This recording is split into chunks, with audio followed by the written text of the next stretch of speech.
చూసినప్పుడు అనుకున్నారా అలా ఉంటే బాగుండేది, వాళ్ళకి ఏం ఒక ప్యాంట్ షర్ట్ వేసుకుంటే అయిపోతుంది, మనకి చాలా ఉండాలి అలా అయినా అనుకున్నారా కదా? కొన్నిసార్లు ఆలోచనలు వచ్చిండేది. సరే, స్త్రీని సృష్టించుటలో దేవుని ప్రణాళిక లేదా దేవుని చిత్తం ఏంటనేది మనము వాక్యానుసారంగా చూద్దాం. ఓకేనా? దేవుడు స్త్రీని ఒక ప్రత్యేకమైన రీతిలో సృష్టించాడు. ఏ రీతిలో? ప్రత్యేకమైన రీతిలో సృష్టించాడు. మరి ఆ సృష్టిలోని ప్రత్యేకత ఏంటో మనము చూద్దాం. ఓకేనా? మనం గమనించినట్లయితే సృష్టి ఆరంభములో దేవాది దేవుడు సృష్టిని అంతా సృష్టించి 6వ దినం ఏం చేశాడు? మనిషిని చేశాడు. నన్ను చేశాడు అనొచ్చు కదా, ఏం చేశాడు? అవునా? సరే, ఆదికాండము 1వ అధ్యాయము 26వ వచనం చూడండి. ఆదికాండము 1వ అధ్యాయము 26వ వచనం. దేవుడు మన స్వరూపమందు మన పోలిక చొప్పున నరులను చేయడము వారు చాలు. దేవుడు మన స్వరూపమందు మన పోలిక చొప్పున నరులను చేయడము. దేవుడు ఆలోచించాడు, సృష్టి కార్యం అంతా చేశాడు, చేసి నరులను కూడా చేశాడు. 2వ అధ్యాయము 18వ వచనం చదవండి. ఆదికాండము 2వ అధ్యాయము 18వ వచనం. మరియు దేవుడైన యెహోవా నరుడు ఒంటరిగా నుండుట మంచిది కాదు. చాలా సృష్టి అంతయు దేవుడు ఏ రోజుకి ఆ రోజు మంచిదిగా మంచిదిగా మంచిదిగా చూశాడు. ఎన్ని రోజులు చూశాడు అలా?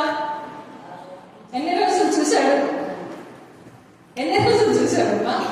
6 రోజులు చూశాడు. అవునా కదా?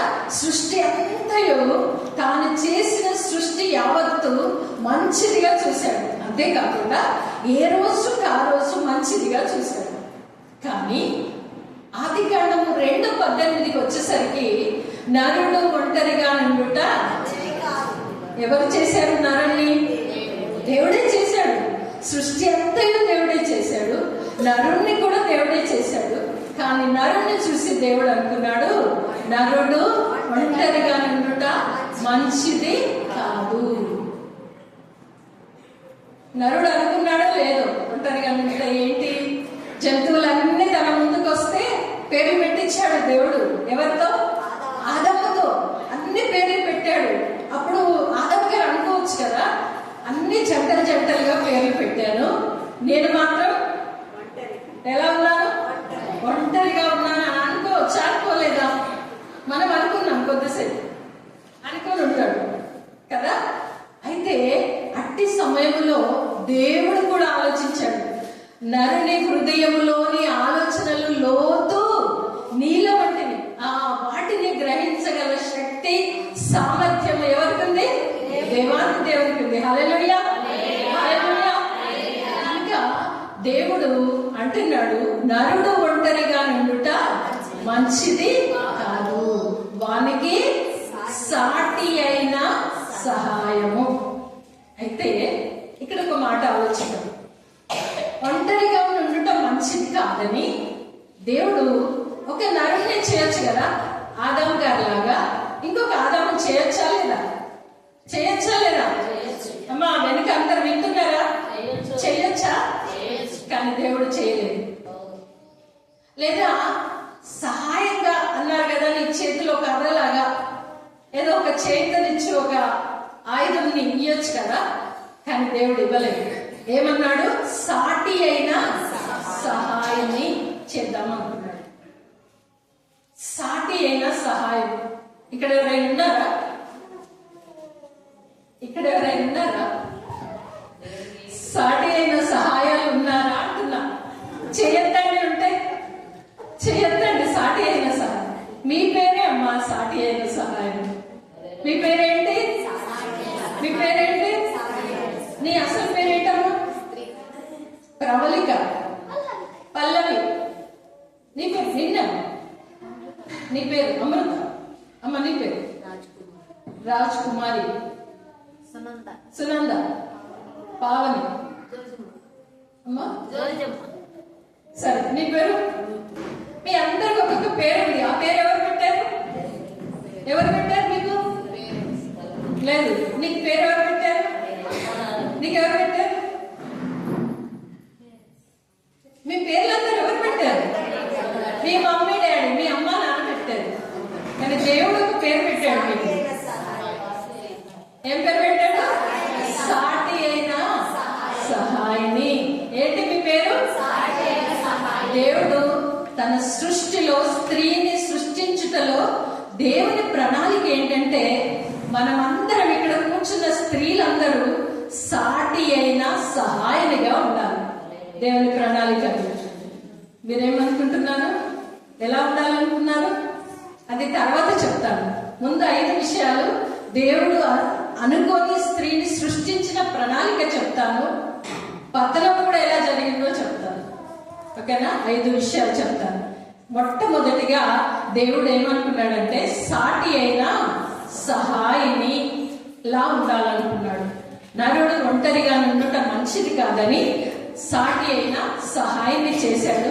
ఇక్కడ కూర్చున్న మీరందరూ మనమందరం కూడా సాటి అయిన సహాయకులంగా కుటుంబాల్లో ఉండాలి. ఈ సాటి అయిన సహాయిని ఎంత జాగ్రత్తగా ఉంటే అంత భద్రపరచబడుతుంది కుటుంబం. అర్థమవుతుందా? సాటి అయిన సహాయిని తన కుటుంబము పట్ల శ్రద్ధ, తన కుటుంబం పట్ల ఆసక్తి, తన కుటుంబం పట్ల ప్రార్థన, వినయ, భయభక్తి కలిగి ఉంటే ఆ కుటుంబము దేవుని నుండి వచ్చే దైవ దీవెనలు పొందుకుంటారు.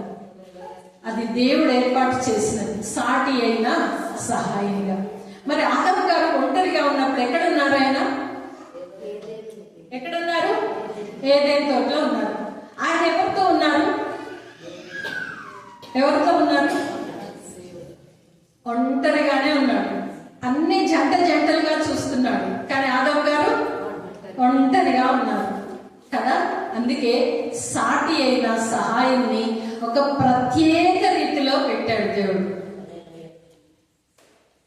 మొదటి అధ్యాయము, ఆదికాండం 1వ అధ్యాయము 31వ వచనం, చివరి వచనం చదవండి.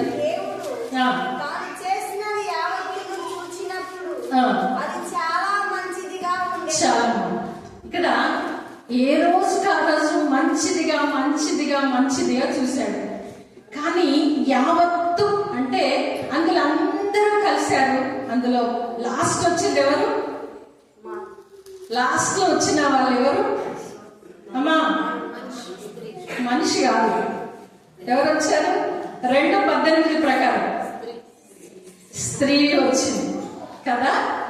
ఈ చివరిలో వచ్చిన స్త్రీని కూడా అక్కడ పెట్టి చూసి సృష్టి యావత్తును చూసినప్పుడు అది చాలా మంచిదిగా చూశాడు. ఎలా? చాలా మంచిదిగా చూశాడు. ముందంతా కూడా ఏ రోజుకి ఆ రోజు మంచిది అన్నాడు. కానీ ఎప్పుడైతే స్త్రీని కూడా అనగా సృష్టి యావత్తును చూసినప్పుడు అది చాలా మంచిదిగా చూశాడు. స్త్రీలందరూ ఒకసారి మీ చెయ్యిలో లేకండి. అమ్మా, నేను ఎలా పెట్టాను చూడండి. అది పాప, అందరు ఇలా పెట్టారా? దేవుడు ఎలా చూశాడు? సృష్టి యావత్తులో మీరు కలిసినప్పుడు, నేను కలిసినప్పుడు చాలా మంచిదిగా చూశాడు. కనుక ఇలా పెట్టండి. అందుకే మీకు మీరే శబాష్ పట్టుకోండి. మీ గృహం అలా ఉండాలని దేవుడు ఇష్టపడుతున్నాడు. హల్లెలూయా, హల్లెలూయా. ఎందుకంటే దేవుడు నిన్ను చూసి చాలా మంచిదిగా చూశాడు. ఎవరిని చూసి? పేరు చెప్పండి. మీ పేరు చెప్పండి ఒకేసారి కదా. మిమ్మల్ని చూసి దేవుడు సృష్టి యావత్తులో మిమ్మల్ని కలిపి అంటున్నాడు చాలా మంచిది అంటున్నాడు. అయితే స్త్రీ ఎప్పుడైనా సాటి అయినా సహాయనిగా ఉంటే అది చాలా మంచిది. ఎలా ఉంటే? సాటి అయినా సహాయనిగా ఉంటే చాలా మంచిది. ఓకే, సామెతల గ్రంథము 14వ అధ్యాయము 1వ వచనము, మొదటి లైన్ మాత్రమే చదవండి. సామెతల గ్రంథము 14వ అధ్యాయము 1వ వచనంలో మొదటి లైన్ మాత్రం. చాలా జ్ఞానవంతురాలు తన ఇల్లు కట్టును.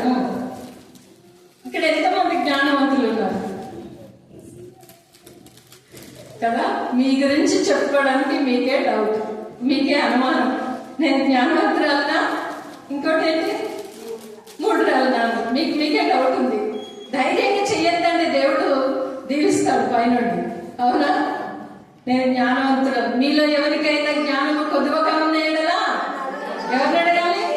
దేవుడిని అడగాలి.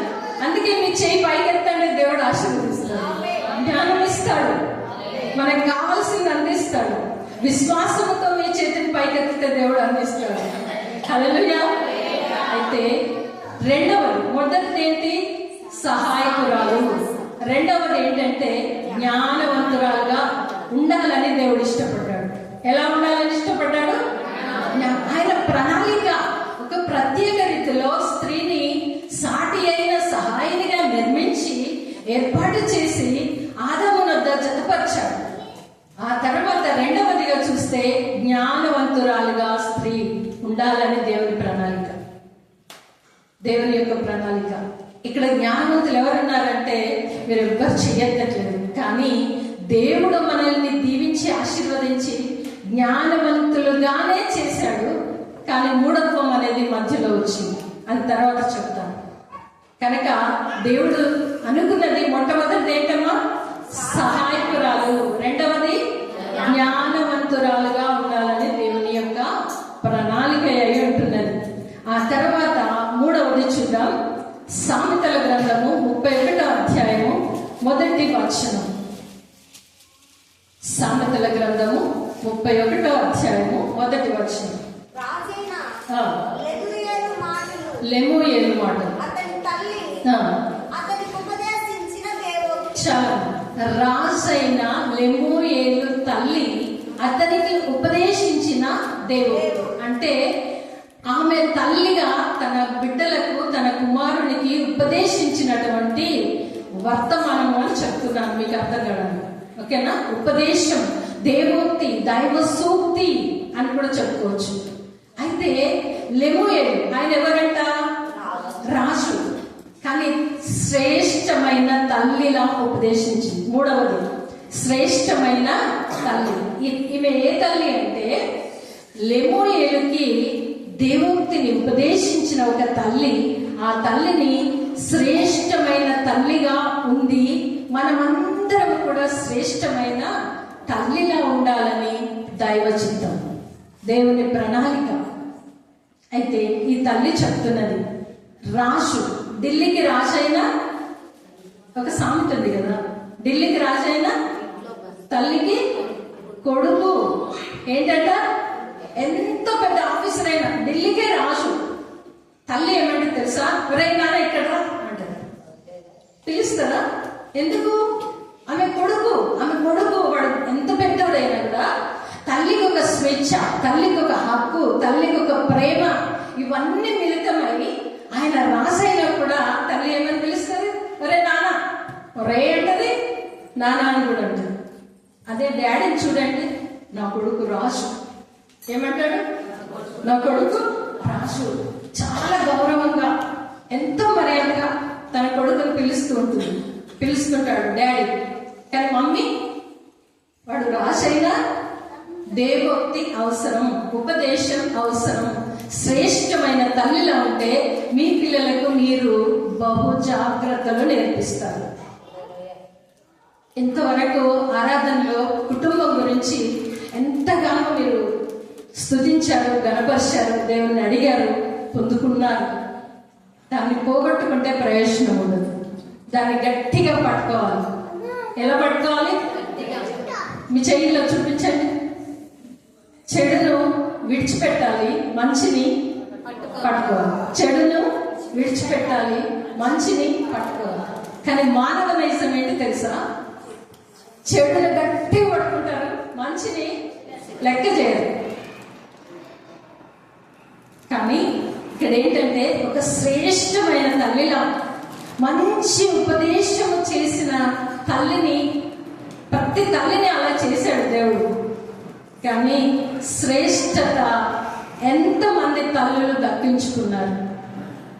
సామెతలు 31:1 చూస్తే అయితే రాజైన లెమూయేలు తల్లి అతనికి ఉపదేశించిన దేవోక్తి కదా. దైవ సందేశం, దైవ వర్తమానం లేదా మంచి కుమారుడిని తయారు చేసిన తల్లుల్లా ఇక్కడ ఉన్న వాళ్ళందరూ ఉండాలని దేవుని ప్రణాళిక అయి ఉంటున్నది. దేవుని ప్రణాళికలో 5 మాటలు చెప్తానన్నాను. మొదటిదేంటి? సాటి అయిన సహాయిని. రెండవది జ్ఞానవంతురాలు. మూడవది శ్రేష్టమైన తల్లి. నాలుగవది చూద్దాం.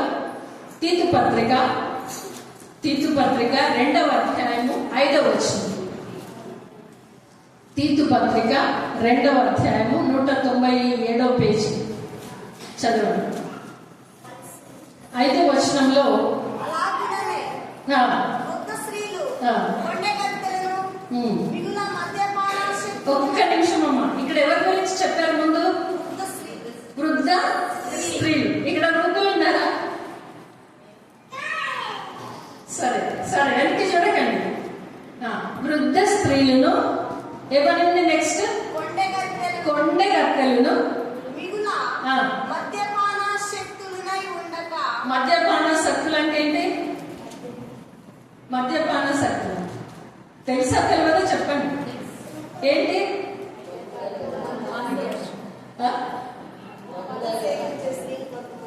ఏమా? మద్యం తాగే వాళ్ళు. ఓ, మీరు అలా అనుకుంటున్నారా? మద్యం తాగే వాళ్ళు కాదు. తాగుతారా? పోనీ తాగుతారా మద్యం? చీగరా? తాగరు కదా. స్త్రీ అంటే ఎవరు తాగుతారు మద్యం? మామూలుగా మనకు తెలిసింది పురుషులు. కొద్దిమంది ఉన్నారు, మీరు కూడా చెప్తారు, నా భర్త మంచి మంచి అని చెప్తారు మీరు, నేను అడగను. కానీ స్త్రీలకు హెచ్చరించబడిన మాట ఇక్కడ ఏంటి అంటే, మిగుల మద్యపానాసక్తులై ఉండక. మద్యపానం అనగానే మద్యం అది కాదు, పలు రకాలైన ముసలమ్మ ముచ్చట్లు కట్టి పెట్టి పరిశుద్ధ గ్రంథము చేత పట్టి ఏం చేయాలట? ముసలమ్మ ముచ్చట్లు పక్కకు చెప్పెట్టాలి. ఒకవేళ వాట్లలోనే మీరు నిమగ్నమై ఉంటే అది మద్యపానంతో సమానం. ముసలమ్మ ముచ్చట్లే కావచ్చు, చెడు మాటలే కావచ్చు, ఆ ఇంటి ముచ్చట్లు ఈ ఇంట్లో చేర్చడమే కావచ్చు, ఇవన్నీ కూడా దేనితో జమ చేయబడినవి? మద్యపానంతో. అందుకే అలా చెప్పారు, కానీ ఇది అని కాదు. ఇదంటే ఏంటి? నీళ్ళు. ఇది కాదు. తాగుతారా నీళ్ళు? అందరూ తాగుతారు కదా. కాకపోతే వాక్యం ఏమని హెచ్చరిస్తుంది అని అంటే, మిగుల మద్యపానాసక్తులై ఉండగా. నెక్స్ట్ ఏముందమ్మా చదువు. భయభక్తులు గలవారై ఉండవలెనని. చాలమ్మా, ఇక్కడ ప్రవర్తన యందు భయము భక్తి కలిగి ఉండవాలెను. దేవుడు తన ప్రణాళికలో స్త్రీని 4వ మాటగా ఏం పెట్టుకున్నాడంటే, ప్రవర్తన యందు భయభక్తి కలిగిన స్త్రీ. దేని యందు? ప్రవర్తన అంటే ఏం చెప్పచ్చు? నడవడిక అంటే ఏంటి చెప్పు? నడవడిక అంటే ఏంటి కదా, ఈజీగా మనం అనేస్తాం నడవడిక లేదా ప్రవర్తన. వాక్యం పరిశుద్ధ గ్రంథంలో ఇంకొక మాట కూడా ఉంది, నీవు దేవుని మందిరమునకు పోనప్పుడు నీ ప్రవర్తన జాగ్రత్తగా చూసుకుని. ప్రసంగి 5:1. అవునా? అంటే నీ ప్రవర్తన అనేది చాలా ప్రాముఖ్యం అనేది దేవుని వాక్యం సెలవిస్తుంది. స్త్రీల యొక్క ప్రవర్తన చాలా ప్రాముఖ్యమైనటువంటిది. నిండు కుండలా దేవుడి దగ్గర కనిపించాలట. నిండు కుండనేమో అంటారు కదా, ఇంకా ఎత్తుకొని పోతున్నప్పుడు ఏమవుతుంది? ఎక్కువగా తొనకదు కదా, అలా కనబడాలంట. ప్రవర్తన యందు 4వ మాటగా ప్రవర్తన యందు భయభక్తి కలిగిన స్త్రీలా ఉండాలట. భయభక్తి అంటే ప్రవర్తన యందు, దేవుని యందు కాదు. దేవుని యందు ముందు నీ ప్రవర్తన యందు భయభక్తి కలిగి ఉంటే తెలియకుండానే దేవుని యందు భయము భక్తి శ్రద్ధాసక్తులు కలిగి ఉంటారు. మన ప్రవర్తన ఇష్టానుసారంగా ఉంటే అక్కడ దేవుడికి చోటు లేదు. కాబట్టి మొట్టమొదట నీ ప్రవర్తన యందు భయము భక్తి కలిగి ఉండాలి. కొద్దిమందికి భయం ఉంటే భక్తి ఉండదు, భక్తి ఉంటే భయం ఉండదు. ఈ రెండు కలిసి ఉంటేనే దేవుడు మెచ్చుతాడు. అందుగురించే స్త్రీకి ప్రత్యేకంగా ప్రవర్తన యందు భయభక్తి కలిగిన స్త్రీలా ఉండాలి. అంటే శ్రేష్టమైన తల్లిలా ఉండాలంటే ఏం కావాలి? ప్రవర్తన యందు భయము భక్తి కలిగిన తల్లిలా ఉండాలా అని దైవ వాక్యం హెచ్చరిస్తుంది. అంటే ఏ విషయంలో ప్రవర్తన అనగానే ఏ విషయంలో? వస్త్రధారణలనే కావచ్చు, మాటలోనే కావచ్చు, ఇప్పుడు మీ నడకలో కావచ్చు, మీ పడకలో కూడా కావాలి. పడకలో కూడా కావాలి. అందుకే వ్యభిచారాల కొరకును ప్రార్థించారు, స్తుతించారు. అంటే పడక కూడా చూసేది ఎవరు? ఎవరు చూస్తారు? దేవుడు చూస్తాడు. అందుకే దాంట్లో కూడా జాగ్రత్త, అది కూడా పవిత్రంగా ఉండాలి అని దైవ వాక్యం హెచ్చరిస్తుంది. ప్రవర్తన అనగానే అన్ని క్రోడీకరించి దాన్ని ప్రవర్తన అంటారు. కాబట్టి వీటి యందు ఎలా ఉండాలంటే భయభక్తి కలిగి ఉండాలి. తర్వాత ఏముందమ్మా? దేవుని వాక్యము దూషింపబడకుండునట్లు యవన స్త్రీలు. చాలా ఏం దూషించబడుతున్నది? స్త్రీని బట్టి దేవుని. అసలు ఎంత భయంకరమైంది కదా. ఇప్పుడు మనము ఇందాక శబాష్ అనుకున్నాం, ఇప్పుడేమనుకోవాలి? తక్కువ వేసుకోవాలి. అవునా? అంటే దేవుని వాక్యము పరిశుద్ధ గ్రంథంలోని ఈ జీవము మాటలు దూషింపబడకుండా నేను బ్రతకాలని తీర్మానం చేసుకోవాలి. అర్థమవుతుందా? ఇది దేవుని సజీవ వాక్కు. ఈ వాక్యము నిన్ను నడిపిస్తుంది, ఈ వాక్యము నిన్ను బ్రతికిస్తుంది, ఈ వాక్యము నీ మార్గానికి వెలుగునిస్తుంది. మరి దేవుని వాక్యము దూషించబడకుండా నా ప్రియమైన బిడ్డ నిన్ను ఏర్పాటు చేసుకున్నాను నేనని దేవుడు మాట్లాడుతున్నాడు. దేవుని వాక్యం దూషింపబడుతుంది. మనం సమాజంలో యవన బిడ్డల కొరకు ఎత్తిపట్టి ప్రార్థించారు, దేవునికి విజ్ఞాపన చేశారు, యవన బిడ్డలు చెడిపోకుండా ఉండనట్లు ప్రార్థించారు. మీరు ఇంతసేపు దేవుని స్తుతించారు. మరి యవన బిడ్డల జీవితాలు ఎలా ఉన్నాయి? యవన బిడ్డల యొక్క జీవితమును బట్టి కొన్నిసార్లు వారు చేస్తున్న చూపిస్తున్న వక్ర బుద్ధిని బట్టి ఏమి దూషింపబడుతుంది? ఏమి దూషింపబడుతుంది? దేవుని అమ్మ వినబడుతుందా? చెప్పాలి మీరందరూ. దేవుని వాక్యం దూషించబడుతుంది. ఎవరిని బట్టి? ఎవరిని బట్టి? స్త్రీ పురుషుడా? స్త్రీని బట్టి. దేవుని వాక్యము దూషింపబడకుండా జాగ్రత్తగా ఉండాలి. అంటే తల్లి ఉపదేశం అవసరము బిడ్డలకు. ఎవరికి? బిడ్డలకు తల్లి ఉపదేశం. అందుకే చెప్పాను, శ్రేష్టమైన తల్లి. ఢిల్లీకి రాసైన తల్లికి కొడుకు హెచ్చరికలు జారీ చేస్తుంది. శ్రేష్టమైన తల్లి అని మనకు గుర్తించాలి. ఆ బాధ్యతను దేవుడు ఎవరికి ఇచ్చాడు? ఎవరికి ఇచ్చాడు? ఎవరికి ఇచ్చాడు? తల్లులు ఎంతమంది ఉన్నారు? ఎంతమంది ఉన్నారు తల్లులు? నాకు ఇచ్చాడు అనండి. తల్లి అంటే మీరందరూ తల్లులే కదా. తల్లికి ఇచ్చాడు అని అంటే నీకు కాదా? తల్లికి నాకు ఇచ్చాడు. ఎంత గొప్ప బాధ్యతను ఇచ్చాడు కదా. యవన బిడ్డలను జాగ్రత్తగా చూడండి. యవన బిడ్డల కొరకు విలాప వాక్యంలో ఉంటుంది, రేయి మొదటి జామున లేచి నీళ్లు కృమ్మరించినట్లు ప్రార్థించమనండి. ఎంతమంది ప్రార్థిస్తున్నారు? ప్రార్థిస్తున్నారా? ఇక్కడ అమ్మగారు చెప్తేనే ప్రార్థన లేదు. మీ కుటుంబ పరిస్థితుల గురించి, మీ బిడ్డల గురించి, మీ కుమారుల గురించి, మీ భర్త గురించి ప్రార్థించే ప్రార్థన వనితలై ఉండాలి.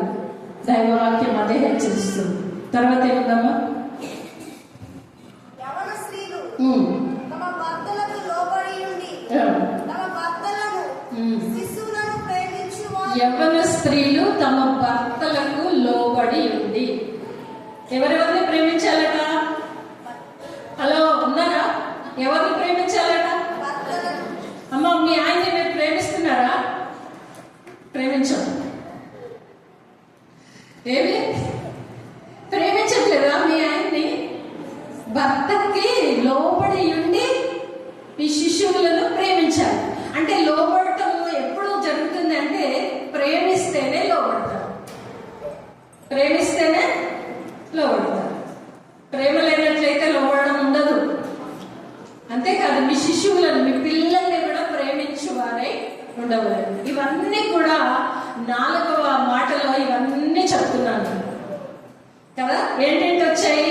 ప్రవర్తన యందు భయభక్తి కలిగి ఉండాలి, భర్తకు లోబడి ఉండాలి, పిల్లల్ని ప్రేమించాలి, దేవుని వాక్యము దూషింపబడకున్నట్లు మీరును మీ పిల్లలకు నేర్పించాలి. అవునా? అంటే దేవుని వాక్యము దూషించబడడానికి ప్రధాన పాత్ర స్త్రీ పోషిస్తుంది. కొన్నిసార్లు బయట మీరు వెళ్తున్నారు అనుకోండి, లేదా మాట అనుకుంటున్నారు అనుకోండి, అప్పుడు క్రైస్తవేతరులు మనల్ని గమనిస్తారు. వాళ్ళు ఏమంటారు తెలుసా? వీళ్ళు ఇప్పుడే అమ్మా చర్చికి వెళ్ళి వస్తున్నారు, వాళ్ళ మాటలు చూడండి. అంటే అక్కడ ఎవరు దూషింపబడుతున్నారు? దేవుడు దూషింపబడుతున్నాడు, దేవుని వాక్కు దూషింపబడుతుంది. ఒకవేళ మీ అమ్మాయి సరి అయిన ప్రవర్తన చేత లేదనుకోండి, అప్పుడు ఎవరు దూషించబడుతున్నారు? తల్లిదండ్రుల కంటే ముఖ్యంగా దేవుడు కన్నీరు కారుస్తాడు. దేవుడు ఏం చేస్తాడు? ఆయన దూషింపబడుతున్నాడు కనుక యవన బిడ్డలు జాగ్రత్త. ఎన్ని విషయాలు వచ్చినాయి కదా, 4వ దాంట్లో ఎన్ని వచ్చాయి? ప్రవర్తన యందు భయభక్తి ఉండాలి, తర్వాత దేవుని వాక్యము దూషింపబడుతున్నట్లు మీ యవన బిడ్డల కొరకు ప్రార్థించాలి, తర్వాత ముసలమ్మ ముచ్చట్లు కట్టి పెట్టాలి, తర్వాత ఏం చేయాలి? మర్చిపోయారు. తర్వాత ఏం చేయాలి? మీ భర్తలకి అది మనం చెయ్యం కదా, అందుకే అది గుర్తులేదు. అవునా? భర్తలకి లోబడి ఉండాలి. ఓకేనా? 5వది చూద్దాం. ఎఫెసీ పత్రిక 5వ అధ్యాయము 22వ వచనం చదవండి. ఎఫెసీ పత్రిక 5:22.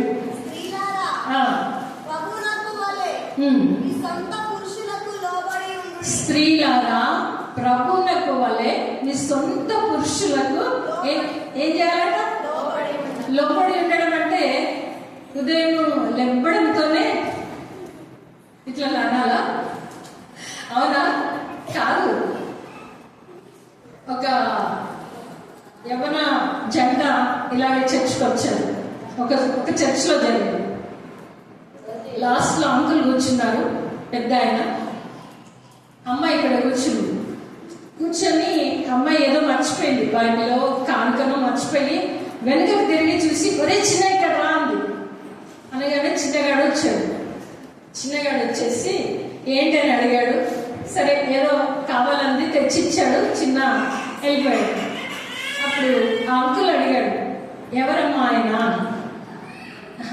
ఎవరమ్మా మీ తమ్ముడా అని అడిగాడు అంకుల్. అడిగితే అమ్మాయి ఏమంది తెలుసా? చీ అంకుల్ అంటే ఎందుకు అలా అంటది? ఆమె ఎవరిని పిలిచింటది? ఆ చిన్నగాడు ఎవరు? మీకు అందరికీ తెలుసు ఆ చిన్నగాడు ఎవరు. కానీ వెనుక కూర్చున్న అంకుల్ అడిగారు, చూసారా మీ తమ్ముడు అనగానే ఆమె కోపం వచ్చింది. ఎందుకు? ఆ చిన్నగాడు నా భర్త. అప్పుడు అంకుల్ అన్నారు, ఏంటమ్మా ఏం పిలిపది అంటే నీ భర్తకు లోబడి ఉండడం అనేది ఆ చిన్న మాటలోనే బయటపడింది. అవునా? లోబడి ఉండడం అంటే ఉదయాన్నే వేసి నీళ్లు చల్లి కాళ్ళు కడిగి ఇలా చేస్తారు కదా, అది కాదు. పిలుపులో కూడా లోబడటం అనేది తెలుస్తుంటుంది. అలా మీరు ఎవరైనా చేస్తారా? ఏమని పిలుస్తారమ్మా మీ ఆయన్ని?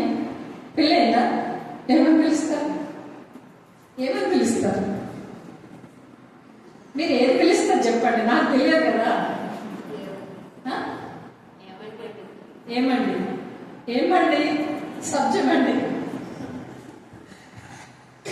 అమ్మా మీరేమని పిలుస్తారు చెప్పండి. ఇక్కడ ఎవ్వరు లేరు, ఫాస్ట్ గారు కూడా వెళ్ళిపోయారు బయటకి. మీకు ఫ్రీ టైం అమ్మ మాట్లాడుకుంటే చెప్పండి అని. మామయ్య అని పిలుస్తారు. అమ్మ ఎక్కడ ఎవరో చెప్తున్నారు, అమ్మి బయట పడైతే బాగా అంటున్నారు. అమ్మ చాలా మర్యాదగా పిలుస్తున్నారు. నేను కూడా ఈ అమ్మాయిలాగే చిన్న ఇట్లా అంటారేమో అనుకుంటున్నాను. అంటే లోపడడం అనేది చూడండి వాక్యం చెప్తుంది, స్త్రీలకి చాలా జాగ్రత్తగా ఉండాలి. ఎందుకంటే ప్రతి స్త్రీకి ఆయన ఏమై ఉన్నాడు? శిరస్సు అయి ఉన్నాడు. సంఘమంతటికి ప్రభు అయిన యేసుక్రీస్తు శిరస్సు అయితే ప్రతి పురుషుడు అతని భార్యకు ఏమై ఉన్నాడు? శిరస్సు అయి ఉన్నాడు. శిరస్సుకి ఇవ్వాల్సిన గౌరవ మర్యాదలు ఇవ్వాలి. సరే, సామెతల గ్రంథంలో ఒక మాట చూద్దాం, తర్వాత చూద్దాంలే, నెక్స్ట్ చెప్తాను, ఇది అయిపోయాక చెప్తాను. ఇక్కడ చూడండి, స్త్రీలారా ప్రభువునకు వలె, ఎవరికంట? సొంత పురుషులు. అమ్మ అన్నది చెప్పాలి, ప్రభువునకు వలె ఉన్నారా మీ అందరికి సొంత పురుషులు? ఆయన ఏమై ఉన్నాడు? మీకు శిరస్సు అయి ఉన్నాడు. ఏమై ఉన్నాడు? శిరస్సు అయి ఉన్నాడు. కనుక ఆయనకి ఇవ్వాల్సిన గౌరవ మర్యాదలు ఇవ్వడం అవసరం. దేవుడు సృష్టిలో మొదట చేసింది ఎవరిని? స్త్రీనా పురుషుడినా? పురుషుణ్ణి. అంటే ఆధిక్యత ఆయనకి ఇచ్చారు దేవుడు. కనుక నీవు నేను కూడా మన శిరస్సుకు గౌరవం ఇచ్చుకోవాలి. ఈరోజు అంకులు ఒరే చిన్న అన్నప్పుడు అంకులు చెక్ చేయలేదు అనుకోండి, మనం అందరం కూడా ఏమని పిలుస్తాం? అబ్బాయిని ఏమని పిలుస్తాం? ఒరే చిన్న అని అంటాం కదా. అలా పిలిచినప్పుడు విలువ ఎవరికి తగ్గుతుంది? అబ్బాయికా అమ్మాయికా? అబ్బాయికి ఏం కాదు, వాడు ఎక్కడ పోయినా హీరోనే. ఎవరికి తగ్గుతుంది? కంటి నీరు పెట్టేది. Very good. ప్రవళిక చెప్తుంది అమ్మాయికి తగ్గుతుంది. అమ్మాయి ఏడుస్తుంది. ఎందుకు ఏడుస్తుంది తెలుసా? చిన్న భర్తను ఎలా పిలుస్తున్నారు వీళ్ళు అంటదా? మీరందరూ ఒకసారి ఆలోచించండి. మీ భర్తను ఎవరైనా ఒక మాట అంటే మీరు 100 మాటలు అనొచ్చు. మీ భర్తను ఎవరైనా ఒక మాట అంటే ఏం చేస్తారు? మీరు చాలా బాగా అన్నామంటారా? ఏం చేస్తారు? ఇద్దరు మీ ఫైటింగ్ ఉంటది, అలా ఉంటది. ఎందుకంటే దేవుడే ఇచ్చాడు ఆధిక్యతను. నీ భర్త నీకు శిరస్సు అయినాడు కనుక అతనికి లోబడి ఉండు. ఈ వాక్యం మళ్ళీ చెప్తాను.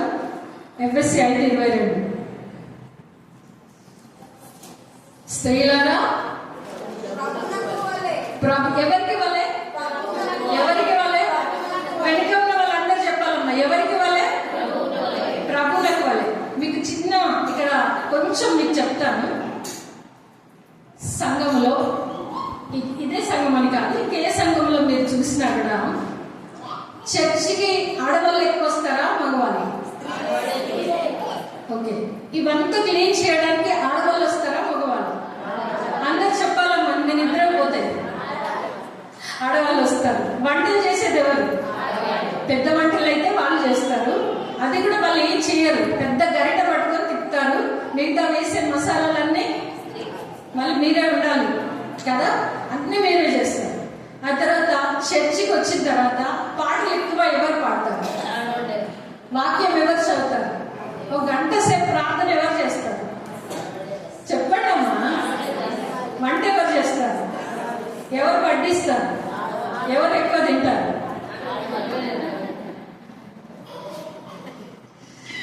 ఏంటి ఇక్కడ ఆగిపోయారు? మనం ఎక్కువ తినమా? సర్వేలో తేలింది ఏంటంటే మగవాళ్ళ కంటే ఆడవాళ్ళు ఒకంత ఎక్కువ తింటారు. ఎందుకు తెలుసా? ఎన్ని జీవులకు ప్రాణం ఇచ్చావు మనము? ఎంతమంది పిల్లలు? ముగ్గురికి ప్రాణం ఇచ్చిన ఆ తల్లి ఎలా ఉంటుంది? నీరసించిపోతుంది, బలహీనపడిపోతుంది. ఆమెకు 2 గంటలకు ఒకసారి తప్పకుండా ఆకలి అవుతుంది. ఏదో ఒకటి. ఏంటమ్మా నీ పేరు? పావనికే కాదు, ఇక్కడ ఉన్న స్త్రీలందరికీ కూడా చెప్తున్నా, ఎక్కువ తినేది ఎవరు? వంట కాగానే ఒక ముద్ద, పిల్లాడికి పెట్టి ఇంకొక ముద్ద, అవునా? ఆయన లేట్ అయితే ఇంకొక ముద్ద, ఆయనతో పాటు ఎన్నిసార్లు తిన్నారు ఇప్పటికీ? ఈ రకంగా స్త్రీలకి చెప్పాలంటే ఎక్కువ స్త్రీలకు తింటారు. వాళ్ళు ఉదయం పర్ఫెక్ట్ గా వాళ్ళు ఎంత తిన్నారు అంటే మధ్యాహ్నం మనకి ఏం తినరు. మహా అంటే 2 టీలు తాగుతారు. మనం టీతో పాటు ఏం కావాలి? ఏదో ఒకటి. అయితే ఇక్కడ వాక్యం ఏం చెప్తుంది తెలుసా? ప్రభు పరిచర్యలో మీరే ఉన్నారు, పనులు మీరే చేస్తున్నారు, అన్నిట్లలో మీరున్నారు, కానీ ఒక్కటి మర్చిపోతున్నారు. ఏంటది? వాక్యంలో చూడండి. ప్రభువులకు వలె మీ సొంత పురుషులకు లోబడి ఉండటం మర్చిపోతున్నారు. అందుకే అపోస్తలుడైన పౌలు గారు హెచ్చరిక జారీ చేస్తున్నారు. స్త్రీలారా, ప్రభువునికి వలె, ప్రభువుకి ఎంతగానో లోబడి ఉన్నారు, మీ సొంత పురుషులకు లోబడి ఉండండి. 5వ మాట. మొదటిది ఏం చెప్పాను? సాటి అయిన సహాయిని. 2వది జ్ఞానవంతురాలు. 3వది శ్రేష్టమైన తల్లి. 4వది భయభక్తి కలిగిన స్త్రీ. 5వది స్వపురుషులకు లోబడి ఉండు. ఈ చెయ్యి ఇలా పట్టుకోండి. కుడి చెయ్యి, కుడి చెయ్యి, కుడి చెయ్యి. అన్నం తినే చెయ్యి, అన్నం తినే చెయ్యమ్మా. ఈ చెయ్యిలో పట్టుకోండి. 5 విషయాలు గట్టిగా పట్టుకోండి. ఇవి దేవుని ప్రణాళిక. స్త్రీని నిర్మించుటలో దేవుని యొక్క ప్రణాళిక. దేవుడు కోరింది ఈ 5 విషయాలు గట్టిగా పట్టుకొని స్త్రీలు తన కుటుంబాన్ని కాపాడుకోవాలి. కానీ ఒక పొరపాటు జరిగింది. ఆ 5 విషయాలు కూడా చెప్తాను. పతనానికి దారి తీసింది ఎలాగో కూడా చెప్తాను. దేవుడేమో శ్రేష్టతనిచ్చాడు, జ్ఞానత్వాన్ని ఇచ్చాడు, సాటి అయిన సహాయంగా ఉండమన్నాడు, దేవుని యందు భయభక్తి కలిగిన స్త్రీలా ఉండమన్నాడు, మీ సొంత పురుషులకు లోబడి ఉండమన్నాడు. దేవుడిచ్చిన 5 మాటల్ని ఆయన స్త్రీని సృష్టించుటలో ఈ ప్రణాళిక దేవుడు కలిగి ఉన్నాడు. కానీ ఆ ప్రణాళికను తారుమారు చేసింది కూడా ఒక గనురాలే. ఎవరామే? ఇప్పుడు అవ్వలు కూడా అందరూ అటెండ్ వాళ్ళు. ఆ రోజు అవ్వమ్మ ద్వారా వచ్చింది, ఈ రోజు ఇంకా అవ్వలు కొనసాగుతూనే ఉన్నారు. ఈ 5 పట్టుకోకుంటే ఇక్కడ ఉన్న వాళ్ళందరూ కూడా ఎవరు అవ్వ. సరే, వెళ్దాం, ఆదికాండంలోకి వెళ్దాం. ఇప్పుడు 5 విషయాలు. దేవుని సృష్టిలో స్త్రీ ప్రత్యేకమైన పాత్ర ఏది పోషించాలో 5 చెప్పారు. ఇప్పుడు పతనానికి కూడా స్త్రీయే కారకురాలైంది. ఆ విషయాలు చెప్తాను మీకు. ఓకే, ఆదికాండము 3:3 చదువు. ఆదికాండము 3వ అధ్యాయం 3వ వచనం. అయితే తోట మధ్య ఉన్న చెట్టు ఫలములను గూర్చి దేవుడు వీరు చావకుండునట్లు వాటిని తినకూడదనియు వాటిని ముట్టకూడదనియు చెప్పెనని. చలం. తోట మధ్యనున్న చెట్టు గురించి మాట్లాడుతున్నాడు. దేవుడు చెప్పిన మాట. ఒక్క మాట అడుగుతాను, దేవుడు స్త్రీకి చెప్పాడా, ఆదాముకి చెప్పాడా? పురుషునికి చెప్పాడా, స్త్రీకి చెప్పాడా ఈ మాట? సరే, వాక్యం చూడండి. 2వ అధ్యాయము 17వ వచనం. అయితే మంచి చెడ్డల తెలివినిచ్చు వృక్ష ఫలము తినకూడదు, నీవు వాటిని తిను దినమున నిశ్చయముగా చచ్చెదవని నరునికి ఆజ్ఞాపించెను. ఎవరు నరుడు? అంటే ఇంకప్పటి వరకు స్త్రీ రాలేదు. స్త్రీ ఏ వచనంలో ఉంది? 18వ వచనంలో ఉంది. అయితే దేవుడు సరాసరి ఎవరికి చెప్పాడు? ఆదాముకు చెప్పాడు. అయితే ఆదాము గారు ఎవరికి చెప్పాలి? ఇప్పుడు మీ భర్తలందరూ మీకు చెప్తుంటారు కదా కొన్ని విషయాలు. చెప్తారా లేదా? మాట్లాడుకుంటారా? అమ్మా మాట్లాడుకుంటారా? ఎవరెవరు? భార్య భర్త. కానీ భర్త భార్య అంటే మంచిది. ఏమనాలా? ఎవరు ఫస్ట్? భర్త ఫస్ట్. భర్త అంటే మంచిది. దేవుడు మొట్టమొదటి ఎవరికి చెప్పాడు? భర్త చెప్పాడు, అయ్యా తోట అన్ని తిను, కానీ ఇది ఒక్కటి మాత్రం తినకు, అది తినకూడదు. ఏమని చెప్పాడు?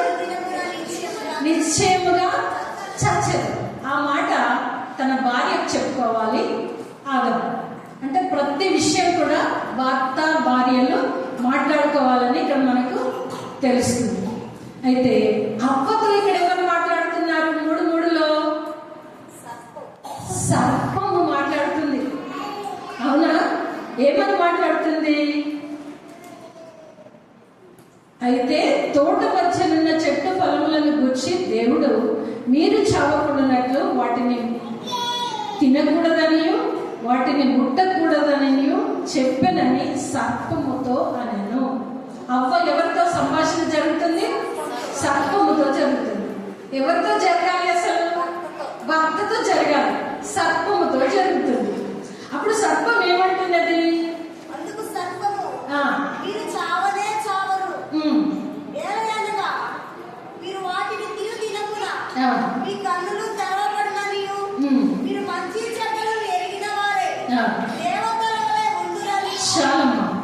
ఎవరి వల్ల ఉంటారంట? దేవతల వలె. కానీ దేవుడు ఎవరిలాగా సృష్టించాడు? విన్నాను. దేవుడు లాగా. దేవుడు గొప్పనా? దేవతలు గొప్పనా? దేవుడే గొప్ప. దేవుడు దూతలు గొప్పనా? దేవుడు గొప్పనా? మనం ఎవరి పోలిక దేవుని పోలిక. కదా? ఎంత సూపర్! నా పక్క వాళ్ళకి చెప్పుకోండి మీరు. అరే నేను దేవుని పోలిక ఎంత సూపర్ గా ఉన్నానని చెప్పుకోండి. అయితే సర్పము ఏం చెప్తుంది? మీరు దేవదూతల వల్ల, అంటే దేవుడి లాగున్న వాళ్ళని ఎక్కడికి దించుతున్నాడా? పెంచుతున్నాడా? కదా? మనం అలా పతనం అయిపోవడానికి కారకులమయ్యాం. స్త్రీ జాతి అందరూ ఆ రోజు అబ్బమ్మని అంటే సరిపోదు. ఈరోజు నేను నువ్వు కొన్నిసార్లు తెలియకుండా తప్పులు చేస్తూ ఎక్కడ పడిపోతారు? బురదలో పడిపోతారు. అందుగురించే జాగ్రత్త అని వాక్యం సెలవిస్తుంది. చూస్తే ఇక్కడ సర్పముతో మాట్లాడి అధికారాన్ని తీసుకుంది. మొదటిది స్త్రీ ఏం చేసింది? మొట్టమొదటిది అధికారము చేత పట్టుకుంది.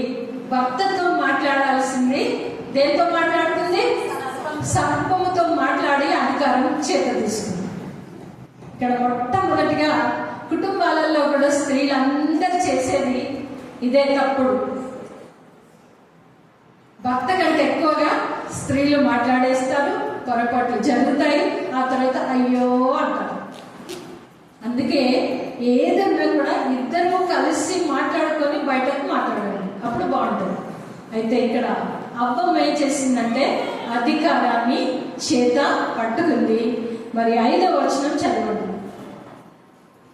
ఏలయనగా మీరు వాటిని తినుదినమున మీ కన్నులు తెరవబడుననియు మీరు మంచి చెడ్డలను ఎరిగిన వారే దేవత వలె ఉండుననియు దేవునికి తెలియనని స్త్రీతో చెప్పగా. కదా, మనము ఇరుగు పొరుగు మాటలకి చెవి కోసుకుంటామట. స్త్రీలు ఏం చేస్తారు? ఎంత పని ఉండదు ఇంట్లో, కానీ కొన్ని ముచ్చట్లు వినడానికి ఇష్టపడతారు. వాటిలలో లోపాలు జరుగుతాయి. కనుక ఎక్కువగా అధిక మాటల వలన ఏమొస్తుంది? దోషం. తెలియకుండానే మోసంలో పడిపోతాం. దోషం వచ్చి ఎక్కడ పడిపోతారు? అవ్వ అలాగే మోసంలో పడిపోయింది. అవునా? పడిపోయి తాను తిన్నది తన భర్తకి ఇచ్చింది కదా. ఇలాంటి పొరపాట్లు మనలో జరుగుతుంటాయి. అంటే పాప ప్రవేశము జరిగింది. మొదటిది అధికారం తీసుకుంది, రెండవది పాప ప్రవేశము జరిగింది. పతనానికి కారకురాలు స్త్రీ అవుతుంది. చూస్తున్నారా? కుటుంబాలు ఇలాగే విచ్ఛిన్నమైపోతున్నాయి. ఇక్కడ కుటుంబాలు ఎంతో మంచి కుటుంబాలను దేవుడు కట్టాడు, కానీ ఒక కుటుంబం విచ్ఛిన్నం కావడానికి స్త్రీ పాత్ర చాలా చాలా ప్రాముఖ్యతను వహిస్తుంది. మంచి అవ్వడానికి స్త్రీ పాత్రనే ఉంది, చెడిపోవడానికి కూడా స్త్రీ పాత్రనే ఉంది. సరే, ఇప్పుడు సామెతల గ్రంథము 14వ అధ్యాయము మొదటి వచనము 2వ లైన్ చదవండి. 3 రాళ్ళు తన చేతులతో తన ఇల్లు ఓడబెరుకును. చాలా ఇక్కడ ఎవరంట? 3 రాళ్ళు. ఎవరైంది 3 రాళ్ళు? 3 రాళ్ళు ఎలా అయింది? వద్దు అని చెప్పిన పండు తిన్నది, అధికారం తీసుకుంది, పండు తిని పాప ప్రవేశం జరిగింది, 3 రాళ్ళుగా మారిపోయింది. మూడవది ఏంటి? 3 రాళ్ళుగా మారిపోయింది. మూఢత్వం అనేది సొంతం చేసుకుంది. దేవుని ప్రణాళిక ఏంటంటే జ్ఞానవంతురాల్లాగా ఉండాలి, కానీ స్త్రీ ఏం చేసింది? 3 రాళ్ళలాగా మారిపోయింది. అంటే పతనం ఎలా ప్రారంభమవుతుందో మీకు చెప్తున్నాను. పతనం అనేది స్త్రీ చేతిలో సొంతం చేసుకొని అధికారం మాట్లాడటకు అధికారం తీసుకుంది. పండు తిని పాప ప్రవేశం జరిగింది. 3 రాళ్ళలాగా మారింది. అక్కడ వాక్యం చూసినట్లయితే జ్ఞానవంతురాలు తన చేతులతో తన ఇల్లు కట్టుకొనును, 3 రాళ్ళు తన చదవండి వాక్యం. 3 రాళ్ళు తన చేతులతో తన ఇల్లు ఊడబెట్టును. ఎవరి చేతులంట? చేతులతో ఇల్లు ఊడబెడతారా? ఇలా లాగేసి వస్తుందా? రాదు కదా. అంటే ఏంటి తెలుసా? బలహీనమైనది స్త్రీలకు ఒకటి ఉందంట. మీకు అందరికి ఉంది. ఏంటో చెప్పండి చూద్దాం. బలహీనమైనది 2 ఉన్నాయి మనకి, ఒకటి కాదు. ఒకటి ఏం నాలుగు అంటారు? నాలుగు ఏమంటారు?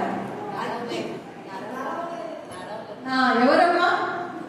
ఎవరన్నారు? కరెక్టే, నరము. కానీ నరం ఉంటుంది, వెముకుండదు. నరం ఉంటుంది, నరం లేకుండా 4 పని చేయదు. సామెత ఎలా చెప్పారో తెలియదు కదా. రక్త ప్రసరణ జరగాలంటే నరాలన్నీ ఉండాలి. కానీ నరం లేని నాలుకలా ప్రవర్తిస్తుంది. అది స్త్రీకి చాలా బలహీనమైంది. రెండవ బలహీనం ఏంటంటే ఏంటి? చెవిచ్చేస్తాడు పక్క వాళ్ళకి. అవునా? ఇవి 2 బలహీనం. అవ్వ అదే చేసింది. ఎవరితో మాట్లాడింది? సర్పముతో మాట్లాడుతూ తన చెవునిచ్చేసింది. కనులకు అందమైనది, రమ్యమైనది ఒక కవిత్వం చెప్పి ఆ పండు తిని తనతో పాటు ఎవరికి ఇచ్చింది? భర్తకిచ్చి పాప ప్రవేశం జరిగింది.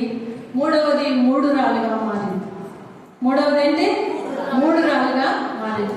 స్త్రీ కుటుంబంలో తన పాత్రను పోషించడానికి సరైన పద్ధతి ఎంచుకోకుండా తప్పుడు మార్గంలో ప్రవేశము జరిగింది.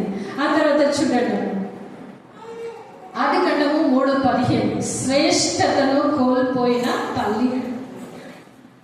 ఆదికాండము 3వ అధ్యాయము 15 వచ్చి ఆయన ఆదాముతో నీవు నీ భార్య మాట విని తినవద్దని నేను నీకు ఆజ్ఞాపించిన వృక్ష ఫలమును తింటివి కనుక నీ నిమిత్తము నేల శపింపబడి ఉన్నది. 3:15 చదువుతున్నారా? 15 మరియు నీకును స్త్రీకిని నీ సంతానమునకును ఆమె సంతానమునకును వైరము కలగజేసేదను. ఇక్కడ చూస్తే స్త్రీ తన శ్రేష్టతను కోల్పోయింది. దేన్ని కోల్పోయింది? మనము మంచి విషయాలు, దేవుని ప్రణాళికలో శ్రేష్టమైన తల్లిలా ఉండాలని దేవుడు ఆశపడ్డాడు. కానీ ఇక్కడ శ్రేష్టతను అంటే ఒక మంచితనాన్ని కోల్పోయిన స్త్రీని మనం చూస్తున్నాం. కానీ దేవుడు ప్రేమమయుడు, దేవుడు కరుణామయుడు, దేవుడు క్షమామూర్తి. దేవుడు మనలందరి పట్ల జాలి కలిగి తన 2 చేతులు చాచి చెడిపోయిన పతనమైన నా కుమార్తెలారా నేను మీ కొరకు వస్తానని అక్కడ ఒక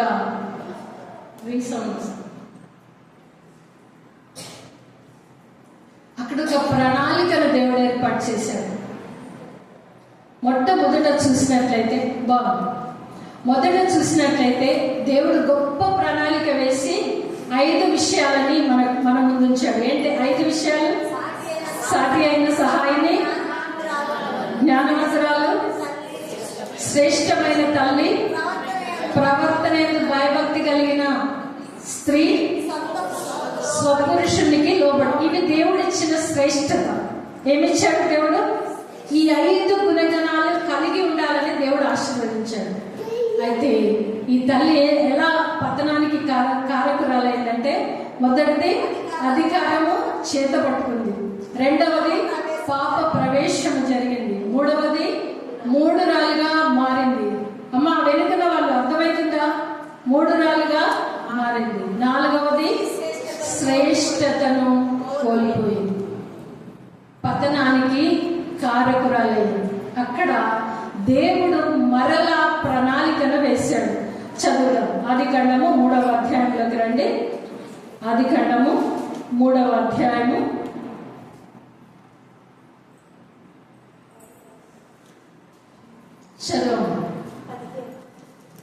3వ అధ్యాయం 15వ వచనం. మరియు ఉమ్. నీకును స్త్రీకిని ఉమ్. ఈ సంతానమునకును ఆమె సంతానమునకును ఉమ్. వైరము కలగ చేసేదను. ఆ. అది నిన్ను తల మీద కొట్టును, ఉమ్. నీవు దానిని మడమ మీద కొట్టును. చాలు. ఇక్కడ అది అన్న దగ్గర ఆయన అని ఉంటది. ప్రణాళిక, దేవుని ప్రణాళిక. సృష్టి ఆరంభంలోనే సృష్టిని అంతటిని కూడా చక్కగా చూసి మురిసిపోవాలనుకున్న తండ్రి తన ప్రణాళికను వేశాడు.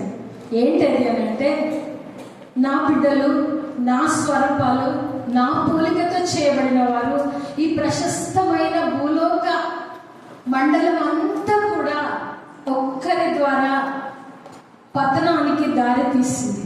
అక్కడ ఆ పతనాన్ని పూడ్చిపెట్టేది మన తండ్రి, మన పరమ తండ్రి. ఆయన ప్రణాళిక ఏంటో తెలుసా? ఆయనే భూలోకానికి వచ్చి సాతాను తలను చితక కొట్టి నిన్ను నన్ను మరలా ఆయనతో ఏకము చేసుకోవడమే తండ్రి యొక్క ప్రణాళిక. శ్రేష్టతను కోల్పోయినప్పటికీ కూడా శ్రేష్టతలోకి నడిపించేది ఆ తండ్రి ప్రేమ. కనుక స్త్రీ ఎక్కడైతే పతనానికి దారి తీసిందో అప్పుడే తండ్రి యొక్క ప్రణాళిక మరలా మరలా మన కొరకు వేయబడింది. చూద్దాం, సామెతల గ్రంథంలోనే మరలా ఒకసారి 14వ వచనం, 14వ అధ్యాయం 1వ వచనం చదవండి. జ్ఞానవంతురాలు ఆ. తన ఇల్లు కట్టును, ఉమ్. 3 రాళ్ళు తన చేతులతో తన ఇల్లు ఊడబెట్టు. అంటే ఇక్కడ జ్ఞానవంతురాలు 3 రాళ్ళు, 2 విషయాలు ఉన్నాయి. 50-50 అన్నమాట. అంటే సగం సగం, మూఢత్వము జ్ఞానత్వం. ఒక స్త్రీలో ఇవి 2 ఉంటాయంట. నేను నమ్ముతారా? ఒక్క స్త్రీలో జ్ఞానత్వము మూఢత్వం అంటే సగం సగం ఉంటాయి. నేను నమ్ముతారా మీరు? నాకు లేదు మూఢత్వం అంటారా? స్త్రీలో తప్పకుండా 50-50 ఉంటాయండి. పురుషుల్లో అలా ఉండవు. వాక్యం చూపిస్తాను మీకు.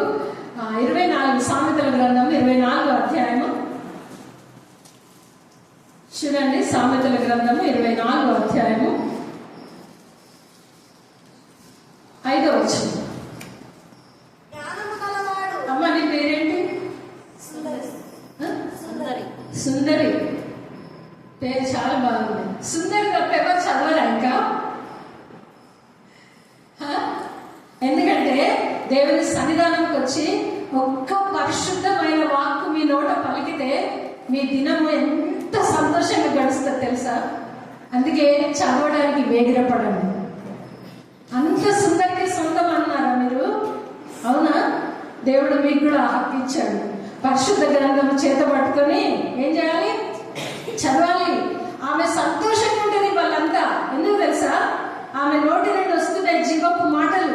ఒక్కటన్నా ఆ మాటని పొడుస్తారు. ఆ మాట తన హృదయాన్ని ఏమంటది కదా? అప్పుడు ఆమె అనుకుంటుంది, అయ్యో నేను చర్చిలో అంత వాక్యం చదివాను అని ఆమె హృదయం తమ్మతలలు ఆడుకుంటది. ఎవరి కొరకు? దేవుని కొరకు. మీరు అందరూ కూడా చదవాలి. నోరు తెరవండి, చదవండి. అప్పుడే మీకు చదువు కూడా వస్తుంది. తెలుసా మీకు? స్కూల్కి పోయి చదువుకోవాల్సిన అవసరం లేదు. ఇలా చదివి చదువు రాని బిడ్డలకు చదువు నేర్పించాము బైబిల్ ద్వారా. హల్లెలూయా, హల్లెలూయా. కనుక చదవండి. అయితే చదవండి. ఇప్పుడు 15వ వచనం, 5వ వచనం. జ్ఞానము కల- ఆ, జ్ఞానము కలవాడు ఆ. బలవంతుడిగా నిలుచును. చాలమ్మా. ఎవరంట? జ్ఞానం కలవాడు అంటే మగనా ఆడనా? జ్ఞానము కలది అంటే జ్ఞానవంతురాలు తన ఇల్లు కట్టును, 3 రాళ్ళు తన చేతులతో తన ఇల్లు ఊడబెట్టును. ఇక్కడ జ్ఞానం గలవాడు ఎలా ఉంటాడంట? బలవంతుడుగా ఉండును. తెలివి గలవాడు శక్తివంతుడుగా ఉండును. వివేకం గల నాయకుడై యుద్ధం చేయును. అసలు ఎంత మంచి వాక్కు చూడండి. మరి పురుషునికి ఇవ్వలేదు. జ్ఞానం గలవాడు ఇల్లు కట్టును, జ్ఞానం లేనివాడు బుద్ధిహీనుడు అవును అని ఉంది. ఆ బైబిల్ చెప్పలే. ఆయన నిండు జ్ఞానంతో ఉన్నాడు. దేవుడు మొదట ఎవరిని చేశాడు? ఆదాములో నిండు దైవ స్వరూపం. అనగా పురుషులలో మీరు నమ్మండి నమ్మకపోండి, వారు చెడిపోవడానికి కారణం కూడా స్త్రీలే. ఎందుకంటే మేము సర్వే కూడా చేస్తాము. సర్వేలో చాలా మటుకు తేలేది ఏంటంటే స్త్రీ ద్వారానే ఒక పురుషుడు శబాష్ అనిపించుకుంటాడట, స్త్రీ ద్వారానే ఒక పురుషుడు చీ అనిపించుకుంటాడట. అంటే దేవుడు ఒక ప్రత్యేకమైన రీతిలో ఎవరిని చేశాడు? అలా ఎవరిని చేశాడు? నేను ఆరంభంలో చెప్పాను మీకు, దేవుడు ప్రత్యేకమైన రీతిలో ఎవరిని చేశాడు? మీరు ఏం చెప్తే పోతుందో అనుకుంటున్నారు. ఎవరిని చేశాడు? ఆయన ఒంటరిగా ఉన్నాడు, ఏదైనా తోటలో ఉన్నాడు, జంటల్ని చూసి బాధపడుతున్నాడు. దేని మధ్యలో పడుకున్నాడు? ఆయన జంతువుల మధ్యలో పడుకున్నాడు. మంచి స్మెల్ ఉండొచ్చు కదా ఆయన దగ్గర, అవునా? దేంతో పడుకోనంటాడు ఆయన? ఒక్కసారి ఆలోచించండి. ఆ పరిస్థితి చూసి దేవుడే అనుకున్నాడు, అయ్యో నరుడు ఒంటరిగా నుండుట మంచిది కాదు, వానికి సాటి అయిన సహాయిని, ఒక ప్రత్యేకత సొంతం చేసుకున్నది స్త్రీ. అర్థమైందా? ఆయన ఇష్టానుసారంగా ఉన్నాడు, తింటున్నాడు, లేకపోతే లేదు. అందుకే స్త్రీ వచ్చి ఒక పండిచ్చేసింది, పతనం అయిపోయింది. స్త్రీని అంటారు కదా ఆదిశక్తి అని. ఎవరంటారు? ఆదిలో ఉన్నటువంటి ఆ సృష్టిని కదిలించింది స్త్రీ. దేవుడు ఒక ప్రత్యేక రీతిలో పెట్టాడు, స్త్రీ పతనానికి కారకురాలు. చూసారా ఇక్కడ వాక్యము కృష్ణ గురించి ఏం చెప్పబడింది? బలవంతుడు, తెలివివంతుడు, వివేకం గల నాయకుడై కుటుంబ పక్షంగా యుద్ధం చేసేవాడు. స్త్రీ ఏం చేస్తుంది?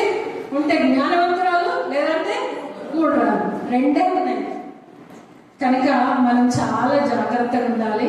స్త్రీలందరూ కూడా బహు జాగ్రత్తతో ఉండాల్సినటువంటి అవసరం. అయితే ఇవన్నీ జరిగాయి, దేవుడు ప్రణాళిక వేశాడు. స్త్రీ సంతానముగా ఆయన లోకానికి వచ్చి సాతాను తలను చితగొడతాడని దేవుడు అలనాడు ఆరంభంలో ప్రణాళిక వేస్తున్నాడు.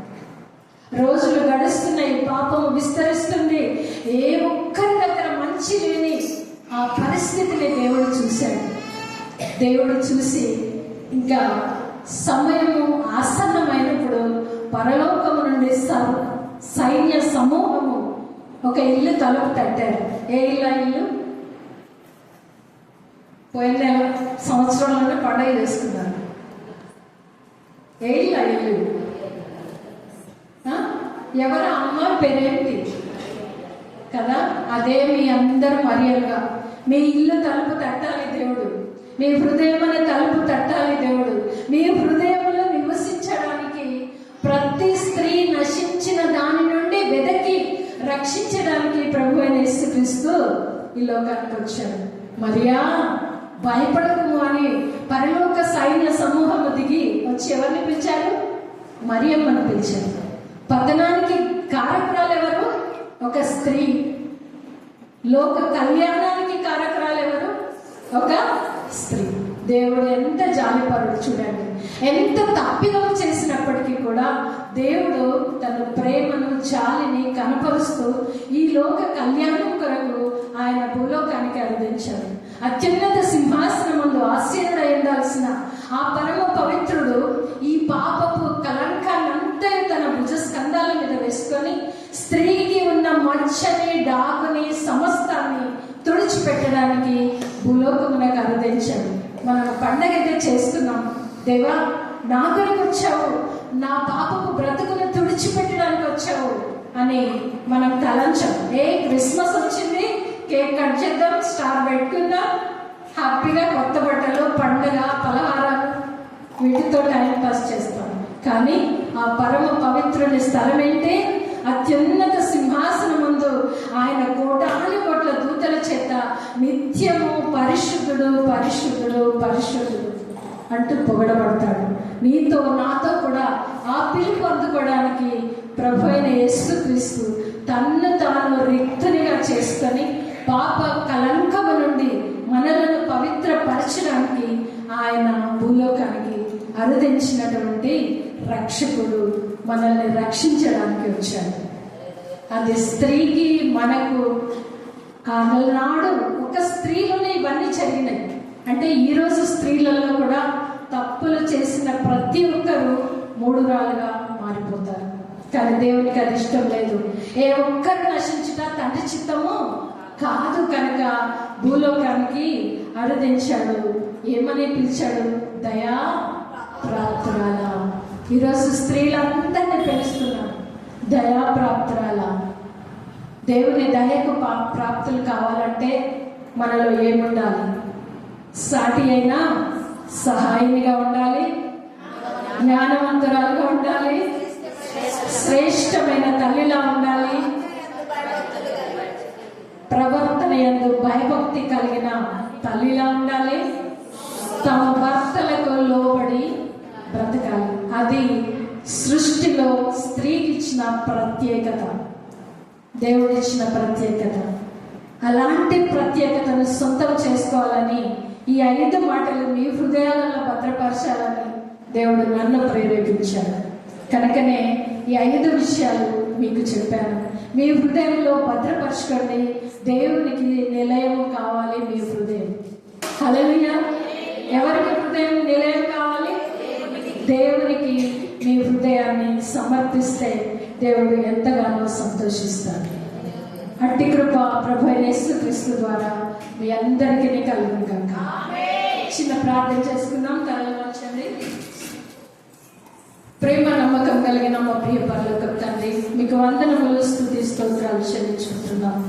అయ్యా, సృష్టిలో స్త్రీ ఒక ప్రత్యేకమైన రీతిలో మీరు ఏర్పాటు చేసుకున్నారు. ఒక ప్రత్యేకమైన హోదానిచ్చారు. ఒక ప్రత్యేకమైన స్త్రీనిగా నిర్మించి ప్రభువా, భూలోకములో నరుడు ఒంటరిగా ఉండటం మంచిది కాదని సాటి అయిన సహాయనిగా ప్రభువా స్త్రీని నిర్మించారు.